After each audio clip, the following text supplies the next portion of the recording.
Degree level പരീക്ഷകളിലെ ഒരു mass recruitment company board assistant exam വരാൻ പോവുകയാണ്. ഈ ഘട്ടത്തിൽ എപ്പോഴും കുട്ടികൾ ചോദിക്കുന്ന ഒരു പ്രധാനപ്പെട്ട ഒരു സംശയം, എത്ര വർഷം പഠിക്കണം ഒരു ഡിഗ്രി ലെവൽ റാങ്ക് ലിസ്റ്റിലേക്ക് എത്താൻ? എത്ര വർഷം പഠിക്കണം? കാര്യം PSCയിലെ ഏറ്റവും പ്രസ്റ്റീജിയസ് അല്ലെങ്കിൽ ഏറ്റവും പവർഫുൾ അല്ലെങ്കിൽ കരിയർ ഗ്രോത്ത് ഉള്ള പരീക്ഷകൾ ഡിഗ്രി ലെവൽ എക്സാംസ് ആണ്. അതുകൊണ്ട് തന്നെ എല്ലാവരും എന്തോ വലിയ സംഭവമായിട്ടാണ് അതിനെ നോക്കിക്കാണുന്നത്. അപ്പൊ പെട്ടെന്ന് പഠിച്ചെടുക്കാൻ പറ്റുമോ, അതോ കുറച്ച് ടൈം എടുക്കുമോ ഈ ഒരു പരീക്ഷ ക്രാക്ക് ചെയ്യാൻ? ഈ ഒരു ചോദ്യമാണ് നമ്മൾ ഇന്ന് അഡ്രസ് ചെയ്യാൻ പോകുന്നത്. നിങ്ങൾ കാര്യം കൃത്യമായി മനസ്സിലാക്കുക. PSC എക്സാംസ് എന്ന് പറയുന്നത് ഒരു ലൈഫ് ലോങ് യുദ്ധമൊന്നുമല്ല, അതൊരു 1 ഇയർ മിഷനാണ്. പല ആൾക്കാരും ഡിഗ്രി ലെവൽ എക്സാംസിനെ അപ്രോച്ച് ചെയ്യുന്ന ഒരു 3 കൊല്ലം 4 കൊല്ലം 5 കൊല്ലം കൊണ്ടൊക്കെ പഠിച്ചെടുക്കാം എന്നുള്ള പ്രതീക്ഷയില്ല. ഇതെന്താ പഞ്ചവത്സര പദ്ധതിയാണോ? ഇത് റിട്ടയർമെന്റ് പ്ലാൻ അല്ല. PSC പരീക്ഷകൾ പഠിക്കാന്നുള്ളത്. PICയിൽ ജോലി കയറിയിട്ട് അവിടെ നിന്ന് റിട്ടയർ ആയി കുഴപ്പമില്ല. ഈ ഒരു വർഷത്തിൽ കൂടുതലൊന്നും ആവശ്യമില്ല. നിങ്ങൾ ഫസ്റ്റ് മനസ്സിലാക്കുക. കാരണം നമ്മുടെ റാങ്ക് ഹോൾഡേഴ്സിനെ നോക്കുക, അല്ലെങ്കിൽ ഇപ്പോഴത്തെ PSCയിലെ ജനറൽ ട്രെൻഡ് നോക്കാം. 23, 24, 25 വയസ്സിലൊക്കെ അവർ ടോപ്പ് റാങ്കിലേക്ക് ഡിഗ്രി ലെവൽ എത്തുന്നുണ്ട്. അതേസമയം പല വർഷങ്ങളായി കുത്തിയിരുന്ന് പഠിച്ച റാങ്ക് ലിസ്റ്റിലേക്ക് എത്തുന്ന ആൾക്കാരുണ്ട്. പണ്ട് കാലത്തെ PSC എക്സാംസ് അങ്ങനെ ആയിരുന്നു. കാര്യം സിലബസിന്റെ പുറത്തുള്ള ചോദ്യങ്ങൾ ചോദിക്കും, പല പല ഇഷ്യൂസ് ഉണ്ട്. ടൈം എടുക്കുമായിരുന്നു വന്ന് നല്ലൊരു റാങ്ക് ലിസ്റ്റിലേക്ക് എത്താൻ. പക്ഷെ ഇന്നത്തെ കണ്ടീഷനിൽ വ്യക്തമായ ഒരു സ്ട്രാറ്റജിക് സ്റ്റഡി പ്ലാൻ ഉണ്ടെങ്കിൽ, ഇതിന് നിങ്ങൾക്ക് കോച്ചിങ്ങിന് പോലും പോകണമെന്ന് ഞാൻ പറയത്തില്ല. നമ്മുടെ യൂട്യൂബ് ചാനലിലെ കണ്ടന്റുകൾ കറക്റ്റ് ഫോളോ ചെയ്താലും മതി. സ്ട്രാറ്റജിക് ആയ ഒരു സ്റ്റഡി പ്ലാൻ ഉണ്ടെങ്കിൽ നിങ്ങൾക്ക് ഒരു വർഷം മോർ ദാൻ ഇനഫ് ആണ് ഇത് പഠിക്കാനായിട്ട്. അപ്പൊ ഞാൻ അതിനെപ്പറ്റി ഒന്ന് ചർച്ച ചെയ്യാം. ഒരു വർഷത്തിനുള്ളിൽ എങ്ങനെയാണ് ഈ പരീക്ഷ ഈസി ആയിട്ട് ക്രാക്ക് ചെയ്യാൻ പറ്റുന്നതെന്ന് എന്റെ എക്സ്പീരിയൻസിലും, ഞാൻ പല ഡിഗ്രി ലെവൽ റാങ്ക് ലിസ്റ്റിലും ഉണ്ടായിരുന്നു. ആ എക്സ്പീരിയൻസിലും എന്റെ സ്റ്റുഡൻസിന്റെ എക്സ്പീരിയൻസിലും ഒരു സ്റ്റഡി പ്ലാൻ ഞാൻ നിങ്ങൾക്ക് തരാം. അപ്പൊ ഇന്നത്തെ ക്ലാസ് നോട്ട്സ് ഒക്കെ ഞാൻ നമ്മുടെ ടെലിഗ്രാം ചാനലിൽ അപ്ലോഡ് ചെയ്ത് വെച്ചിട്ടുണ്ട്. ടെലിഗ്രാം ചാനൽ ലിങ്ക് ഞാൻ കമന്റ് സെക്ഷനിൽ കൊടുത്തേക്കാം. ടെലിഗ്രാം കുടുംബാംഗങ്ങളാവാൻ ശ്രമിക്കാം. ഓക്കെ.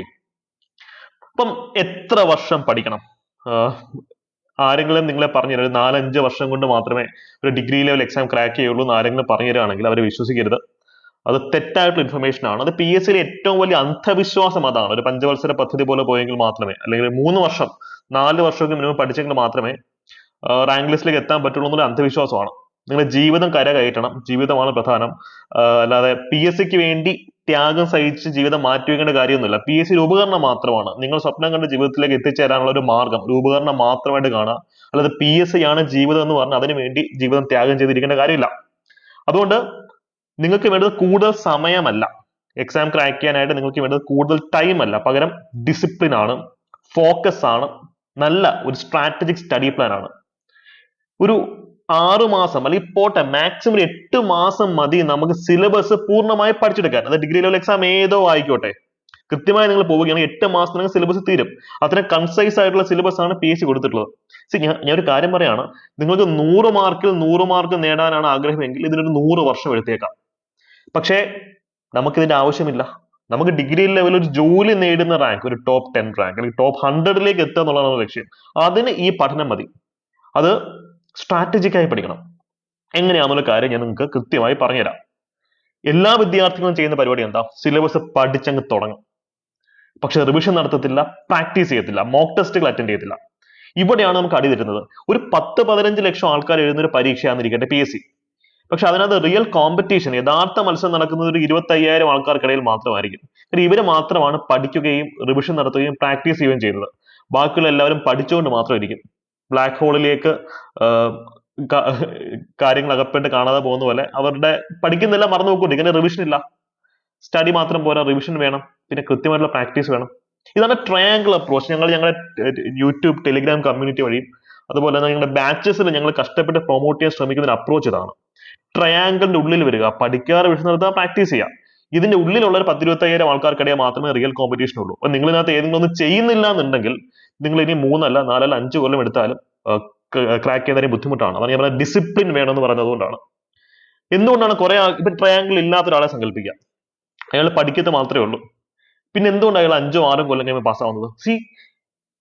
പരീക്ഷകൾ ഇപ്പോൾ എഴുതുമല്ലോ, അപ്പൊ പ്രാക്ടീസ് ഓൾറെഡി അങ്ങനെ നടക്കുന്നുണ്ട്. അതായത് ഒരു വർഷത്തിനിടെ PSC പരീക്ഷ നടത്തുന്നത് ഒരു 4-5 തവണയായിരിക്കും. അപ്പൊ അങ്ങനെ 5 തവണ പരീക്ഷ എഴുതി പ്രാക്ടീസ് അങ്ങനെ ലോങ് ടേമിൽ നടക്കുന്നുണ്ട്.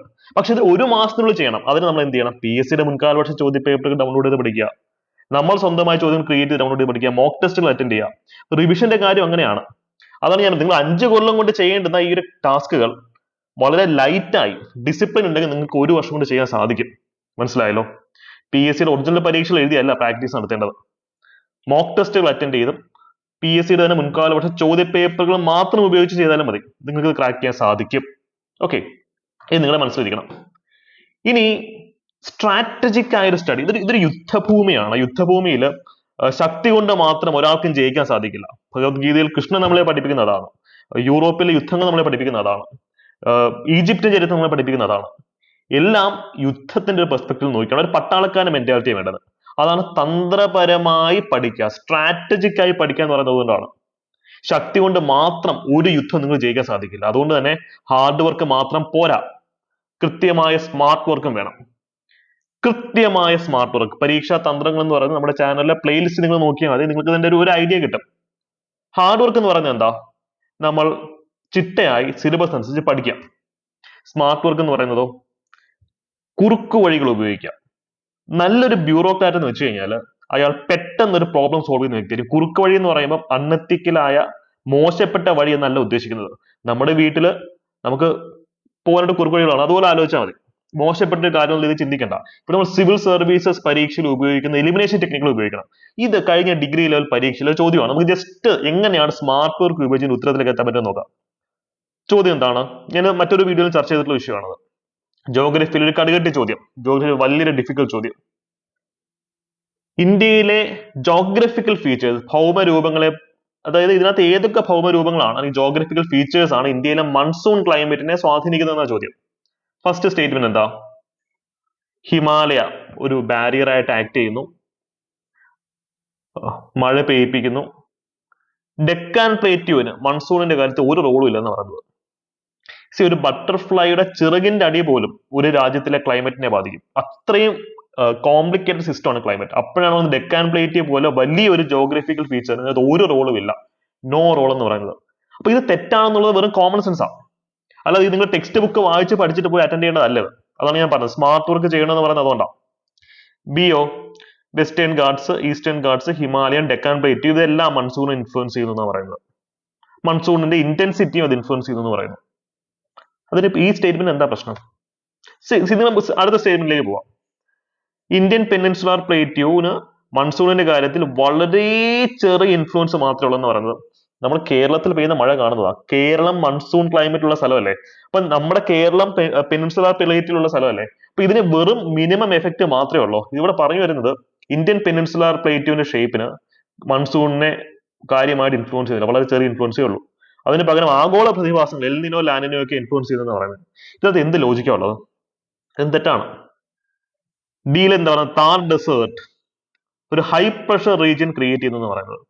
മരുഭൂമിയിൽ ചൂടല്ലേ, ചൂടുള്ളൊരു സ്ഥലത്ത് ഹൈ പ്രഷർ ആണോ ലോ പ്രഷർ ആണോ ക്രിയേറ്റ് ചെയ്യുക? അപ്പം നമ്മൾ ആലോചിച്ച് കൊളവാക്കില്ല. അപ്പൊ നിങ്ങൾക്ക് രാത്രി തണുപ്പല്ലേ എന്ന് ചോദിക്കും.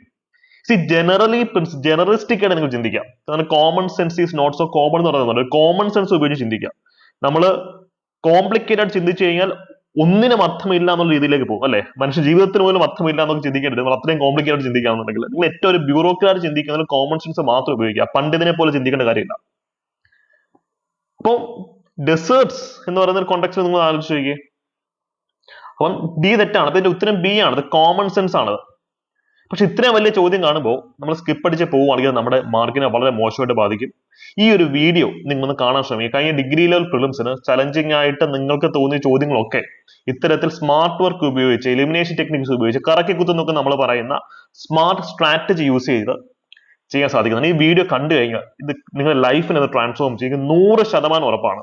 മുൻവിധി ഇല്ലാതെ ഈ വീഡിയോ ഒന്ന് കണ്ടു നോക്കുക. ഓക്കെ, അപ്പൊ ഈ ടെക്നിക്ക് ഉപയോഗിച്ചെങ്കിൽ മാത്രമേ നമുക്ക് മറ്റുള്ളവരെക്കാൾ 10 or 25 മാർക്ക് കൂടുതൽ കിട്ടുള്ളൂ. ഒരു മാർക്കിന്റെ ബേസിസിലാണ് നമുക്ക് 100 കണക്കിന് റാങ്ക് മാറുന്നത്. അപ്പൊ ഇത്രയും മാർക്ക് എക്സ്ട്രാ കിട്ടിയാൽ നമുക്ക് എത്രത്തോളം പെർഫോം ചെയ്യാൻ പറ്റും നിങ്ങൾ ഊഹിച്ചു നോക്കാം. പക്ഷെ കുറുക്ക് വഴികൾ മാത്രം പോരാ, നമുക്ക് ഹാർഡ് വർക്ക് ചെയ്യണം, നല്ല രീതിയിൽ ഹാർഡ് വർക്ക് ചെയ്യണം. ഹാർഡ് വർക്ക് ചെയ്യാനായി പുസ്തകങ്ങൾ വായിക്കണം. റാങ്ക് ഫയൽ വായിച്ച് നമ്മൾ ഈ പറയുന്ന പോലെ റാങ്ക് ലിസ്റ്റിലേക്ക് എത്തുന്ന കാലഘട്ടം കഴിഞ്ഞു. പക്ഷെ റാങ്ക് ഫയൽ നമുക്ക് വേണം. റാങ്ക് ഫയൽ മാത്രം പോരാ. ഇപ്പം arts, literature, sports, culture, IT അല്ലെങ്കിൽ ഇംഗ്ലീഷ്, മലയാളം, റീസണിങ് ഇതൊക്കെ പരമ്പരാഗതമായ PG സബ്ജക്റ്റുകൾ പഠിക്കാൻ റാങ്ക് ഫയൽ ഇന്നും നിർണായകം തന്നെയാണ്, ഒരു സംശയമില്ല. പക്ഷേ അതിൽ ഒതുങ്ങി നിൽക്കാനാണ് നിങ്ങളുടെ പ്ലാൻ എങ്കിൽ നമുക്ക് ഫ്യൂച്ചർ ഇല്ലെന്ന് തന്നെ പറയേണ്ടി വരും. എനിക്ക് അത്രയും വിഷമമുണ്ടെന്ന് പറയാനായിട്ട്. കാരണം ഇപ്പോഴും റാങ്ക് ഫയൽ മാത്രം ഡിപ്പെൻഡ് ചെയ്ത് പഠിക്കുന്ന ആൾക്കാരുണ്ട്. നമുക്കിവിടെ സ്റ്റാൻഡേർഡ് ടെക്സ്റ്റുകളാണ് വേണ്ടത്. NCERT-കൾ, SCERT-കൾ, ഹിസ്റ്ററി പഠിക്കാൻ ബിപിൻ ചന്ദ്ര, കേരള ഹിസ്റ്ററി ശ്രീധര മേനോൻ സാറിന്റെ പുസ്തകങ്ങൾ, കോൺസ്റ്റിറ്റ്യൂഷൻ ലക്ഷ്മികാന്ത്, ഇത് കാണുമ്പോൾ ഇതൊക്കെ വായിച്ച് തീരുമോന്ന് ആലോചിക്കും. ഒരു റാങ്ക് ഫയൽ പൂർണ്ണമായും പഠിച്ചെടുക്കാൻ വേണ്ട സമയത്തിന്റെ പകുതി സമയം മതി സ്റ്റാൻഡേർഡ് ടെക്സ്റ്റുകൾ പഠിക്കാൻ. ഒരു 10,000-3000 പേജുള്ള റാങ്ക് ഫയൽ പഠിക്കുന്നതിന് അത്ര ബുദ്ധിമുട്ട് ഇത് പഠിക്കാനില്ല. അതാണ് നമ്മൾ ഒരു കാര്യത്തിന് അടുത്തറിയുമ്പോൾ നമുക്ക് അതിനോടുള്ള ഭയം മാറുമെന്ന് പറയുന്നത് അതുകൊണ്ടാണ്. ലിയോ ലക്ഷ്മികാന്ത് കോൺസ്റ്റിറ്റ്യൂഷന്റെ പുസ്തകം ഭയങ്കര കനമുള്ള പുസ്തകമാണ്. അതിനകത്ത് എല്ലാം നമ്മൾ പഠിക്കണ്ട, സിലബസ് എടുത്ത് വെക്കുക. സിലബസിനകത്തുള്ള കാര്യങ്ങൾ അതിനകത്ത് കീവേഡ്സിൽ കൊടുത്തിട്ടുണ്ട്, ഇൻഡെക്സിൽ, അത് മാത്രം പഠിച്ചാൽ മതി. അപ്പൊ നമ്മൾ ലക്ഷ്മികാന്ത് ഇത്രയും ഉണ്ടെങ്കിൽ നമുക്ക് പഠിക്കേണ്ടത് ഇത്രയും മാത്രമായിരിക്കും.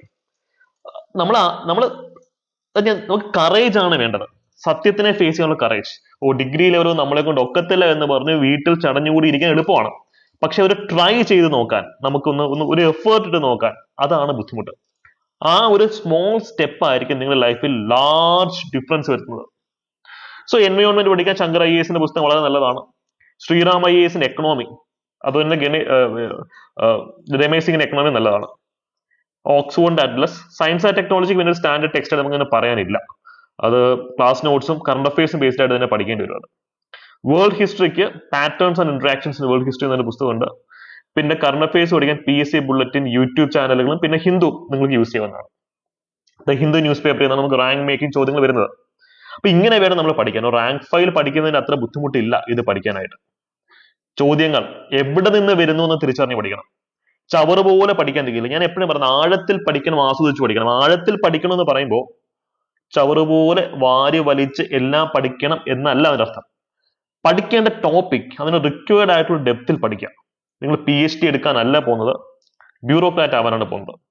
ഇപ്പൊ കഴിഞ്ഞ KS പ്രിലിംസിന്റെ ഇത് കഴിഞ്ഞിരുന്നു. ഈ ചോദ്യങ്ങളൊക്കെ ഞങ്ങൾ പ്രെഡിക്ട് ചെയ്തായിരുന്നു. പല ചോദ്യങ്ങളും ഞങ്ങൾ പ്രെഡിക്ട് ചെയ്താൽ വിത്ത് പ്രൂഫ് ഞാൻ വീഡിയോ ചെയ്തിട്ടുണ്ട്, കണ്ടു നോക്കി. ഇത്ര എളുപ്പമാണ് ഇന്നത്തെ PSC പരീക്ഷ. സിവിൽ സർവീസസ് പ്രിലിംസിൽ നിന്നാണ് പല ചോദ്യങ്ങളും PSC ചോദിക്കുന്നത്, UPSC പരീക്ഷകളിൽ നിന്ന്. ഈ വീഡിയോ ഞാൻ അതൊക്കെ കൃത്യമായി പ്രൂവ് ചെയ്ത് കൊടുത്തിട്ടുണ്ട്, നിങ്ങൾക്ക് ജസ്റ്റ് കണ്ടു നോക്കാം. ഇതൊക്കെ എളുപ്പപ്പണിയാണ്. നമ്മള് ചോദ്യങ്ങൾ കൃത്യമായി വരുന്നത് എവിടെ നിന്ന് നോക്കി ആ സോഴ്സ് വെച്ച് പഠിക്കുകയാണെങ്കിൽ നമുക്ക് കൂടുതൽ മാർക്ക് നേടാൻ സാധിക്കും. ഇത് വെറും ലോജിക്കൽ. അതുകൊണ്ടാണ് 23, 24, 25 വയസ്സിലൊക്കെ കുട്ടികൾ ആ ലെവലിൽ, ഡിഗ്രി ലെവലിൽ പെർഫോം ചെയ്യുന്നത്. ഇതൊക്കെ കംപ്ലീറ്റ്ലി പോസിബിൾ ആയിട്ടുള്ള കാര്യമാണ്. നിങ്ങൾക്ക് ഒരു ഫുൾ ഓറിയന്റേഷൻ നമ്മുടെ ചാനലിൽ കൂടെ കിട്ടുന്നുണ്ട്. ഫ്രീ ഓഫ് കോസ്റ്റിൽ നിങ്ങൾ ഈ വീഡിയോസ് ഒക്കെ ഒന്ന് കാണുകയാണ്, നമ്മുടെ ചാനലിൽ നിന്ന് എക്സ്പ്ലോർ ചെയ്യുകയാണെങ്കിൽ നിങ്ങൾക്ക് കിട്ടും. ഇനി എനിക്ക് ഒരു വർഷത്തിനകം നിങ്ങൾക്ക് ഡിഗ്രി ലെവൽ പരീക്ഷ ക്രാക്ക് ചെയ്യണമെന്ന് ആഗ്രഹമുള്ള ആൾക്കാർ പറയാനുള്ള അവസാനത്തെ കാര്യം ഇത് മാത്രമാണ്. ഇംഗ്ലീഷിൽ തന്നെ ചോദ്യങ്ങൾ വായിച്ച് പഠിക്കാനുള്ള പരിശീലനം നിങ്ങൾ നേടണം. ഇപ്പോ ഇത് കഴിഞ്ഞ ഡിഗ്രി ലെവൽ പരീക്ഷയിൽ ഒരു ചോദ്യമാണ്. അതിനു മുമ്പ് ഒരു കാര്യം ചോദിച്ചോട്ടെ, ഇംഗ്ലീഷിലാണ് നിങ്ങൾക്ക് എന്താ ഇത്ര പേടി? നമുക്ക് PSC ഇംഗ്ലീഷ് വൊക്കാബുലറി വരുന്നുണ്ട്, ഗ്രാമർ വരുന്നുണ്ട്. അത് രണ്ടും മതി നമുക്ക് ഇത് വായിച്ച് മനസ്സിലാക്കാനായിട്ട്.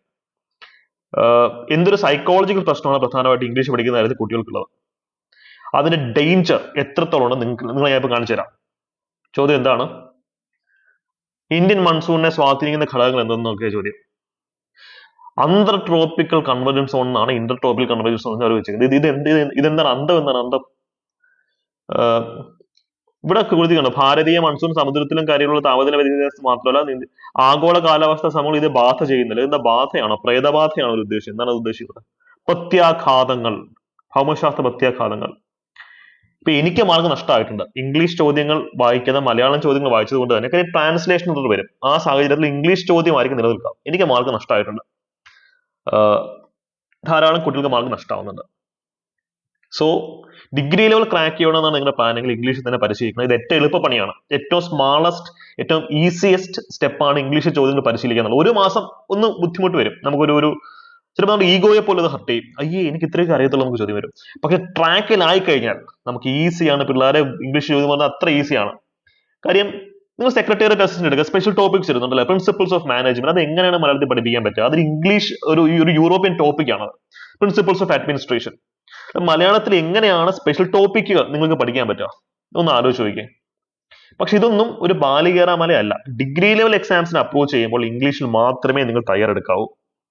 ഇപ്പം നീതി ആയോഗിന് മലയാളം ട്രാൻസ്ലേഷൻ ഒക്കെ ചിന്താ നന്ദി എന്നാണ്. പല ആൾക്കാരും 5-6 വർഷം PSC പാസ്സാവാൻ വേണ്ടി എടുക്കുന്നതിന് ഒരു റീസൺ ഇത് തന്നെയാണ്. കാര്യം അവർക്ക് ഇംഗ്ലീഷിൽ, ഇപ്പൊ ഞങ്ങളുടെ ക്ലാസ്സുകൾ എന്ന് പറയുമ്പോൾ പച്ച മലയാളത്തിലാണ് പഠിപ്പിക്കുന്നത്, പക്ഷെ ക്ലാസ് നോട്ട്സ് ഇംഗ്ലീഷിലാണ്. അപ്പൊ ആ ക്ലാസ് കേട്ടിട്ട് ക്ലാസ് നോട്ട്സ് വായിക്കുമ്പോൾ കാര്യം ഞാൻ ക്ലാസ്സിൽ എടുക്കുന്ന അതേ കണ്ടന്റ് ആണ് ക്ലാസ് നോട്ട്സിൽ കൊടുക്കുന്നത്, അഡീഷണൽ നോട്ടുകൾ വേറെ കൊടുക്കുന്നുണ്ട്. ഇങ്ങനെ കൊടുക്കുന്നതിന്റെ ഗുണം എന്താ, ഈ ക്ലാസ്സിൽ ഈ സാധനത്തിന്റെ ഇംഗ്ലീഷ് ഇതാണ്, മലയാളം ഇതാണ് കൃത്യമായിട്ട് മനസ്സിലാക്കാൻ സാധിക്കും.